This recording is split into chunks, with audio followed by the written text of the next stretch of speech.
Hey, this is Tony from Lone Wolf Paintball here at Paintball Extravaganza. We're doing a sneak peek of the new Dye M2s, the Dye i4s, and the Dye R2s.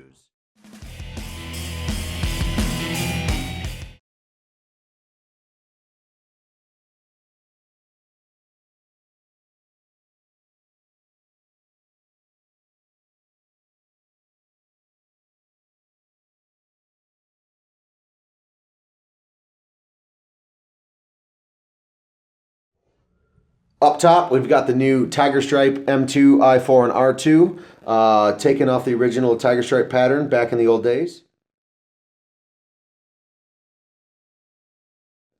Secondly, we've got the new Rasta colors of the M2, the goggle i4, and the R2 as well.